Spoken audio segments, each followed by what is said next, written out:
The man is only 18 years old, yet he possesses a body like that of an 80-year-old. If he died on the spot, no one would be surprised, and the reason for this is because he traded his health for the world's strongest magical talent, while others need to chant and form hand signs to cast magic. He can cast spells with just a thought, and this person is the game character I created. This game is an open-world single-player game. Each time there's an update, I log in to create and develop a brand new character.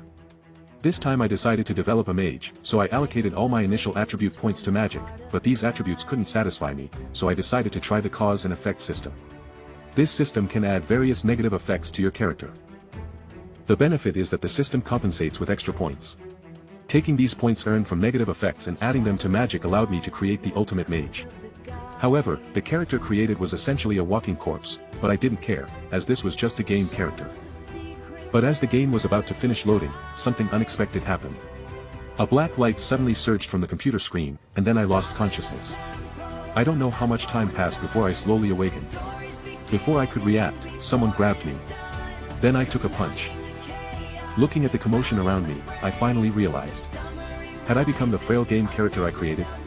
Before I could think further, the bearded man who hit me shouted, "It's time to work, and you have the nerve to sleep? Get to the assembly room now." Standing up and feeling this weak body, I knew this wasn't my body. When I saw the face in the mirror, I understood. This face belonged to my created character. For the next few days, I worked in this exploitative factory. Though I still knew nothing about this place, I adapted to everything here with surprising speed. Here, I have to wake up before sunrise, then work until the moment just before collapse. Before sleep, I can get a bowl of gruel that resembles kitchen waste to fill my stomach. Even if I wanted to ask questions, the other workers wouldn't bother with me. First, because the inspectors watch closely and work is busy. Second, because, in their eyes, I'm no different from a corpse. But it's normal for them to think this way. After all, this body looks like it won't last long. The heavy physical labor is already enough to break me. But equally torturous is my insomnia. I haven't slept for 3 consecutive days. This is all because of the negative effects I chose before. I don't have much time left, my body won't last long in this exploitative factory. However, there's at least one thing to be grateful for. The negative effects on this body are so obvious. Which means I also possess magical talent proportional to them. Once I activate this magical talent, I can escape this wretched place. The next day during work, I suddenly felt my foot lighten. In a moment of carelessness, the box in my hands fell to the ground. The foreman immediately walked toward me with a whip, but just as he was about to discipline me, I coughed while apologizing. Seeing my condition, he said to someone beside him, "His kid won't last much longer, let him find a corner where no one is and stay there." After saying this, he stepped forward and told me to get lost. Now they completely treated me as a dying person, but this benefits me. After all, they won't watch me as closely as they do others. If I use this advantage to learn the factory's layout, I should be able to plan an escape route. So I decided to sneak out while no one noticed. Looking at the door ahead where light was coming through, I thought it was the exit. But when I reached the doorway, I stopped. Because I heard people talking inside. You know, the organization sells our crushers to black magic users. After hearing the words, "I'm black magic users," I was certain that magic truly exists in this world, but how could I use it? At that moment, one of them took out a small bottle, saying it contained a body enhancer called Viper. Though it had side effects, the bottle's filter could reduce the toxicity of the enhancer. But this filter needed magical power to activate. Then that person pressed the filter.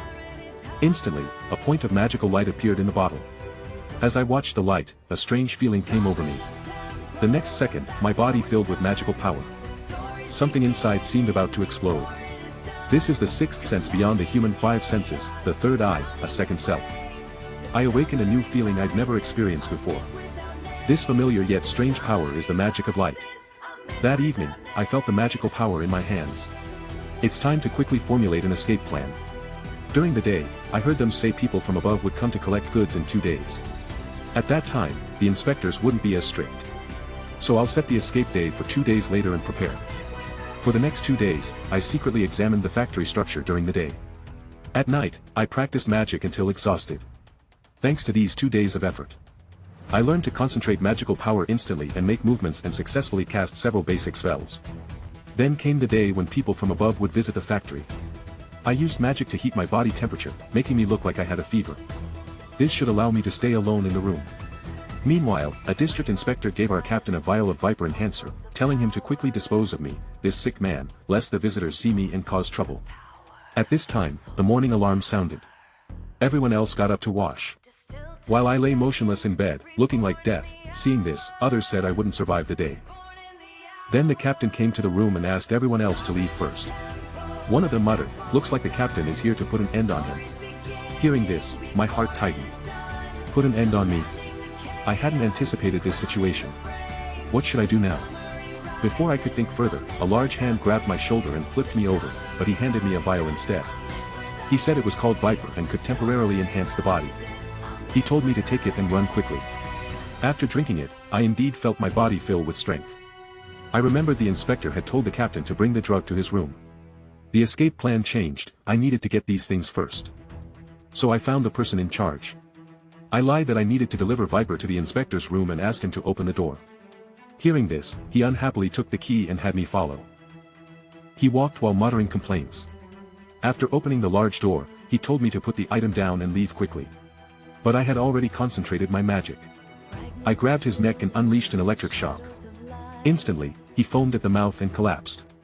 I quickly picked up his keys, then began searching frantically. I found a handgun in one of the drawers. After more searching, I finally found Viper. This stuff really was powerful. One dose could make you forget fatigue and pain. That's enough. Time to go. But just then, there was a sound at the door. The inspector walked in. Seeing the bald man lying on the ground, he was stunned for a moment, and I slowly appeared from one side. I concentrated magic, preparing to launch an electric shock. But unexpectedly, the inspector dodged my attack. This was bad. My magical power wasn't enough for another electric shock. At this point, the inspector recovered. He clenched his fist and came at me. I immediately pulled out the gun I just found. Seeing this, the inspector raised his hands in surrender. He kept begging. He said if I spared him, he would never tell anyone about today's events. But I was certain he was lying, yet could I really shoot someone? The inspector pointed to a door, saying it led to the underground parking lot with direct access outside. Following his directions, I drove to the exit, but was stopped by a worker. I pulled out my gun and told him to raise the barrier. He quickly raised it, then begged me to spare his life. But I knew that not cutting the grass at the roots would bring endless troubles. So I pulled the trigger. The unyielding spirit, calmness, and rationality I had programmed overwhelmed guilt and fear, keeping me clear-headed. The more extreme the situation, the calmer I become. This is the talent of a mage. I finally escaped this exploitative factory. Arriving in the city, I looked at the environment. Magic permeated every place here. This meant magic had made significant contributions to this world's civilization. At that moment, fatigue hit me.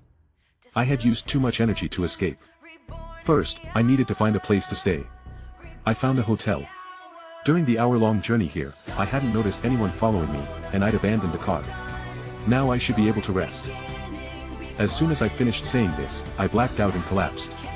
I don't know how long passed before I slowly woke up. My throat felt like it was on fire. I went to the hotel refrigerator and took out a can of beer, then drank it in large gulps, just as I began to feel better. The next moment, I felt a shock through my body. Then I sat on the floor. It felt like my entire stomach was churning, and now my head was splitting in pain. All my muscles felt torn apart. Was this the side effect of the Viper enhancer? But to function with this body, I temporarily needed to rely on enhancers. Then I ate something. Looking at the little money I had left, not enough for another night's stay. I needed money. So I decided to tidy myself up before going out. I cut my hair short. This way, they shouldn't recognize me. On the street, I thought for a long time, but couldn't think of a legal way to make money. After all, in this world, I was an illegally detained person without even an ID. Why not teach some bad guys a lesson, then take their money? That was decided. So I concentrated magic in my ears to sense my surroundings. Soon I heard a conversation between two thieves. Found them. In a nearby alley, but just as I was about to act, I suddenly felt dizzy. This weak body, I've had enough.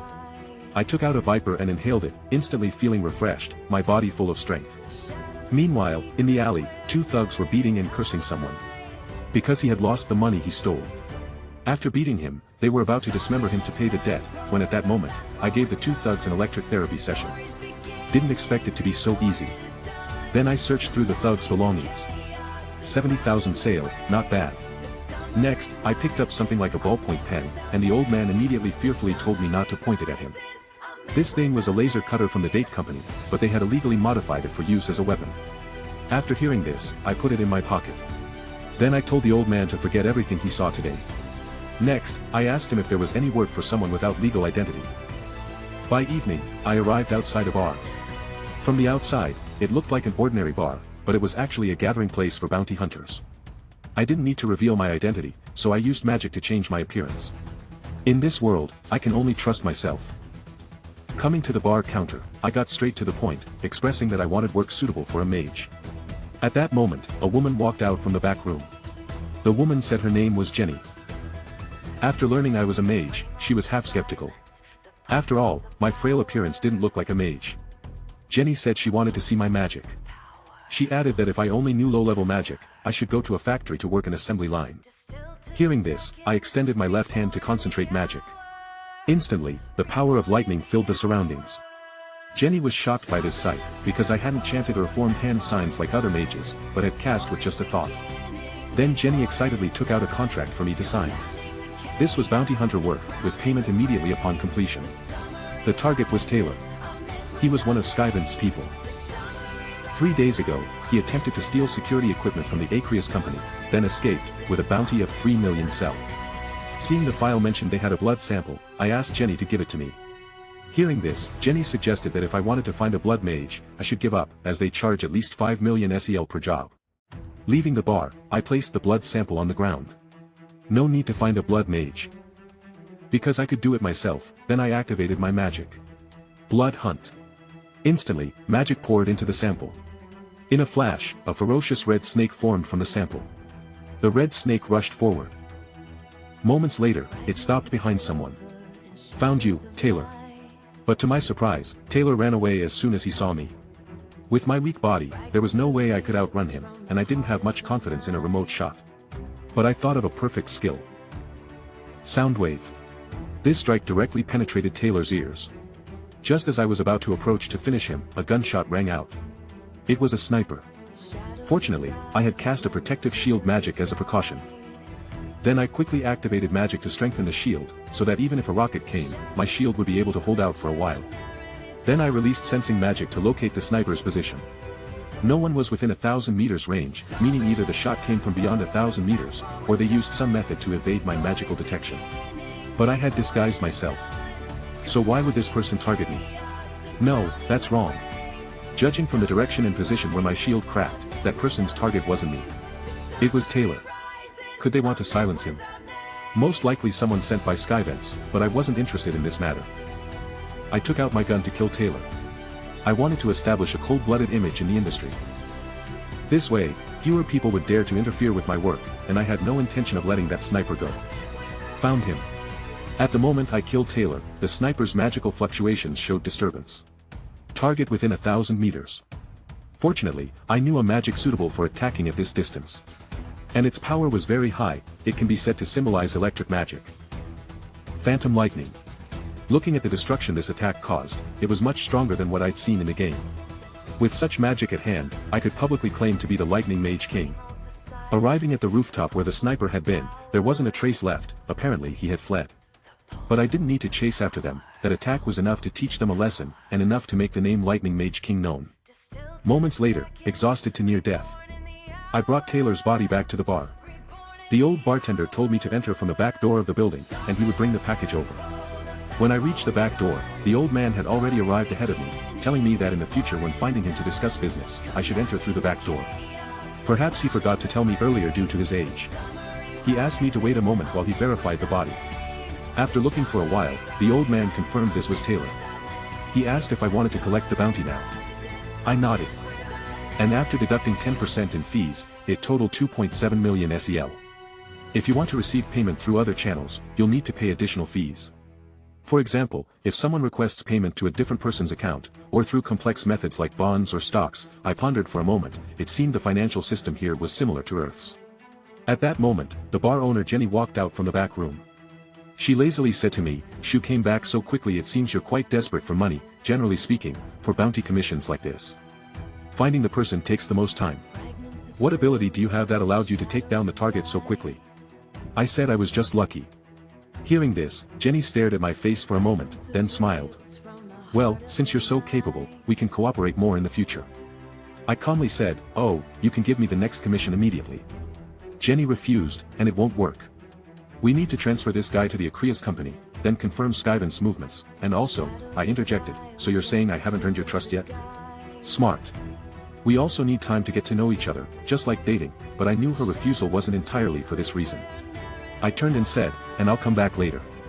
After I left, the old man said to Jenny, and I hacked into Skyven's network system and found something interesting. They captured footage of Fan executing his mission. When Jenny saw the contents, she was shocked. Meanwhile, I went to the city library. I wanted to analyze this world's magic system. Moreover, under the effects of the cause and effect system, my body was like a candle in the wind.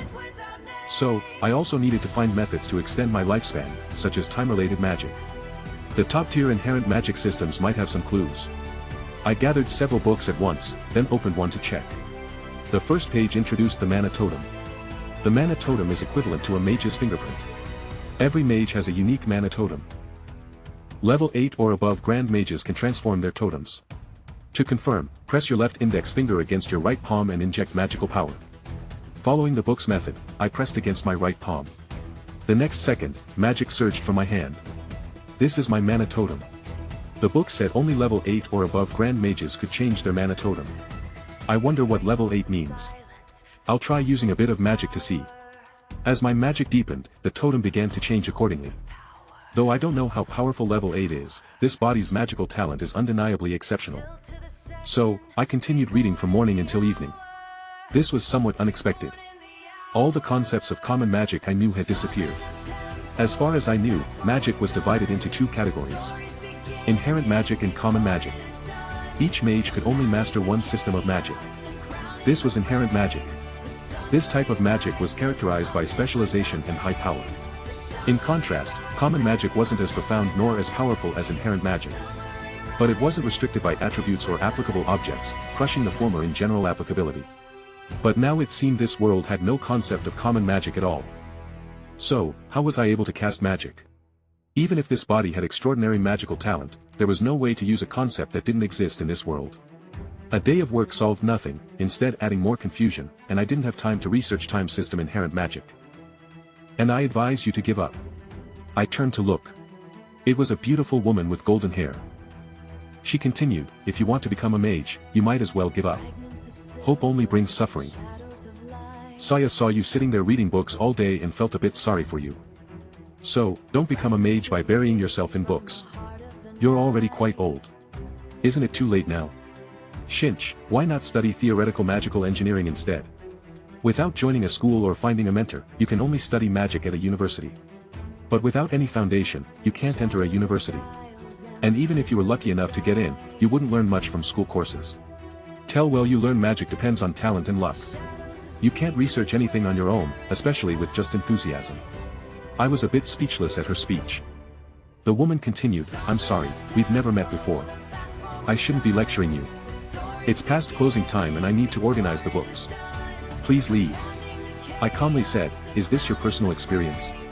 If you're still a student, it might be too early to give up now. Don't rush to define yourself.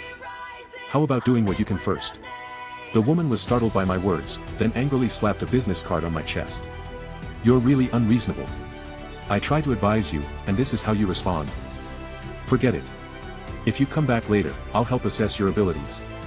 I thought to myself, did I just meet a crazy person? Then I looked at the business card. It read, Labatenin University, Professor of Elemental Magic, Eris. This woman was actually a professor. I leisurely left the library. Didn't expect her to look so young yet be a professor. She seems younger than me. I turned to look at my haggard reflection in the mirror. Better go shopping first.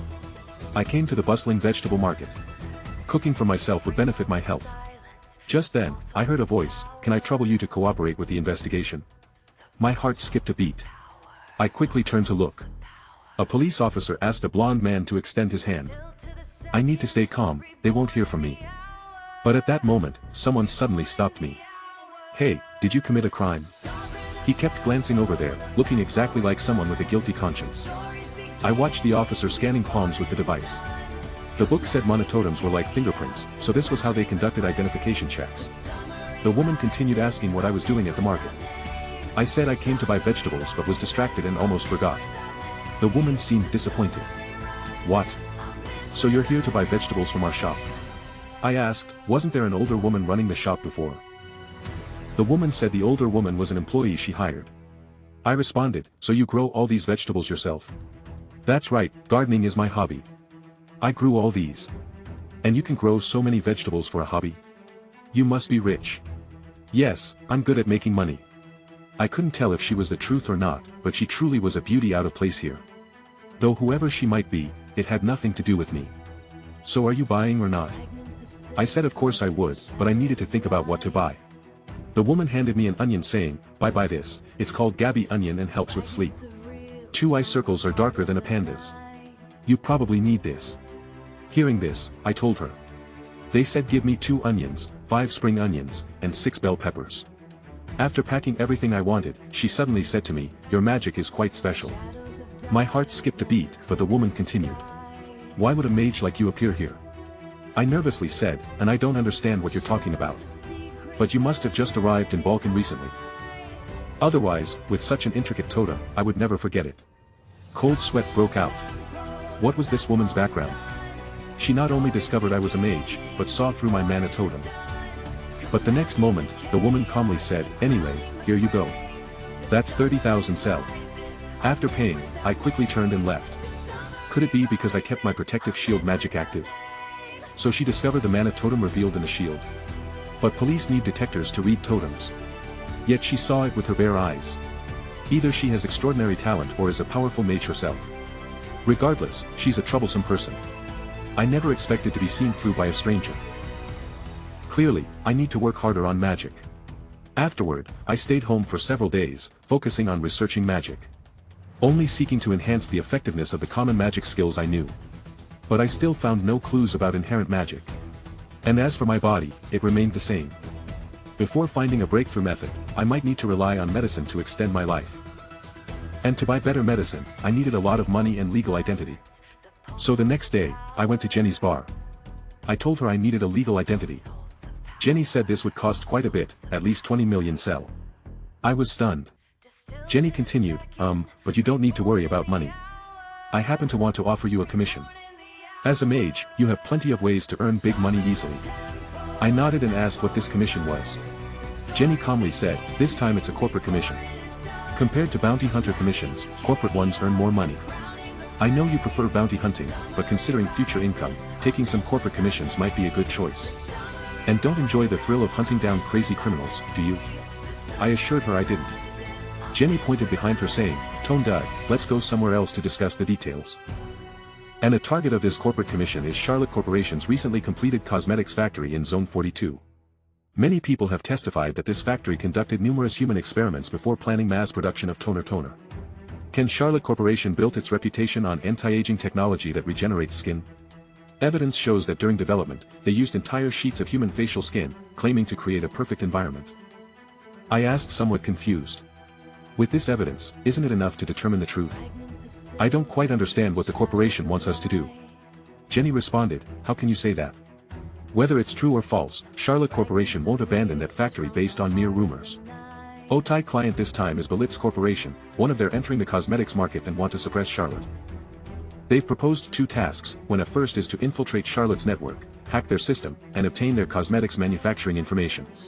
The payment is 350 million SEL. If you don't want to take the first task, you can take the second. 10 that's to destroy the factory, making it completely unusable. This job pays 50 million cell tests. I said with frustration, and a first task is impossible to complete, Jenny lazily replied, correct. To hire someone who can both infiltrate and hack the system, 350 million isn't nearly enough. Politz is just trying to bait a fool. In short, their commission is to destroy the factory. I indicated I understood and was ready to sign. I could manage destroying a factory.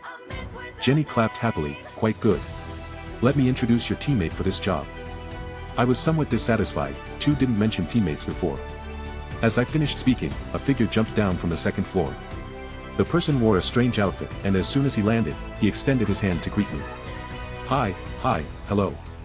I was stunned by his appearance. Jenny introduced Sissus Dylan, a mercenary affiliated with the Antares agency, known in the circle as a low-priced mercenary. Jenny, how can you introduce me like that? Don't you know first impressions are important? How will he see me after such an introduction? Probably thinks you are a masked lunatic, right?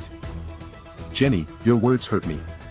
I stepped forward to shake his hand, introducing myself and Time Fan, an electric-type mage. After saying this, I turned to ask Jenny why she added a teammate. Jenny explained she felt this commission wouldn't be easy, so she added an assistant. Dylan interjected, Sai would have been fine alone, but Jenny said she could trick another person to join. So I chose to wait and see, right? I said somewhat displeased, if you plan to arrange teammates in the future, I hope you'll tell me in advance. Jenny nodded, indicating no problem. I then asked if we would split the 50 million SEL equally after completion. Dylan spoke up. Don't we need to give Jenny a portion as a fee? But Jenny said that since she had made the oversight first, she wouldn't charge a fee this time. She corrects her mistakes quickly, though she handled it well. Was this really her oversight? If she truly pushed boundaries, I could deal with it then. The initiative was already in my hands. Alright, now let's look at the factory design. The factory is located in Zone 42, unlike the still undeveloped zones above 50. Zones above 40 don't lag behind upstream zones and facilities. Zone 42, where the factory is located, is fairly orderly. Just a bit desolate. I turned to Dylan and said, Jenny seems to value you highly. She's not one to easily give up benefits. Usually, she wouldn't blink an eye before taking a fee. The fact she's not charging this time probably means she thinks maintaining a good relationship with you is more important. She's never treated me this way. I thought, he seems very aware of what happens in the bar. Is he the type who uses absurd behavior to mask his thoughts? At this moment, Dylan suddenly handed me a business card, asking if I would accept it. I asked why he was giving me a card. Dylan said he just wanted to tell me not to put all my eggs in one basket. I asked if he was extending an olive branch. Dylan gave a thumbs up, saying, anyway, knowing more mages doesn't hurt. Plus, you won't lose out by coming over. Our agency's people might be a bit wild, but quite a few are capable fighters, just like me. Of course, don't tell Jenny about this. His words made me laugh. On your words sound nice. I wonder if your work is as nicely done. Dylan confidently stated, stay tuned. At this moment, the security at the factory wasn't very strict. More accurately, it was full of loopholes. Dylan commented from below. After all, generally speaking, no one wants to shorten their life by provoking big corporations like Charlotte. If it weren't for Bullet's commission, I wouldn't take this job. Fife, by the way, the guards here are all bad people. They're either ex-cons or thugs, among the worst in the security company. Even if we accidentally kill one or two, we won't feel too guilty. I turned and said I was ready to begin. But Dylan asked me to wait. Then said with frustration, you're not planning to go in with that face, are you? Even if their security is lax, you don't need to announce who you are. Tear, at least wear this. I quickly turned to tell him I didn't need it. Dylan panicked. Tundas is too dangerous. I told him not to be polite, Dylan said with exasperation. Who's being polite with you? If they target you and trace back to me, what should I do? I reluctantly pull up my clothes to cover my mouth. This should be acceptable now. Dylan finally stops being fussy. This time, our mission plan is quite simple. While Dylan rushes into the rear of the factory to distract the enemy, I'll enter through the logistics warehouse and directly destroy the factory. Although the plan sounds straightforward, Dylan is the variable factor. Dylan moves ahead to take action. He darts forward in one swift motion. In an instant, he grabs one of the guards by the head and slams him violently to the ground. The other guard turns around to investigate the noise. But Dylan teleports behind him in the blink of an eye, followed by an elbow strike. In just a few seconds, he takes down two guards. This guy actually has some skills. He waves at me and says, Tal already took care of two. But just as he finishes speaking, an alarm sounds from near the truck, near the warehouse. A suspicious person wearing a hood appeared. Hearing the screams coming from that direction, I realize my worries were needless. It seems Jenny has good judgment after all. I should get started now. I take a hit of Viper, then head toward the warehouse. The door is locked. I take out a laser pen from my pocket. This thing is finally coming in handy. The sharp laser instantly cuts through the lock. I carefully open the door, only to find an older man pointing a gun, asking who I am. He shakily tells me to put my hands up. He seems to be an ordinary security guard. I immediately cast a sleep spell. The guard suddenly shivers, then staggers and collapses to the ground. No need to involve ordinary people. I then use puppet strings, making the guard walk toward the exit on his own. I continue downward, listening to the commotion outside. Dylan's decoy operation is working perfectly. It seems there won't be any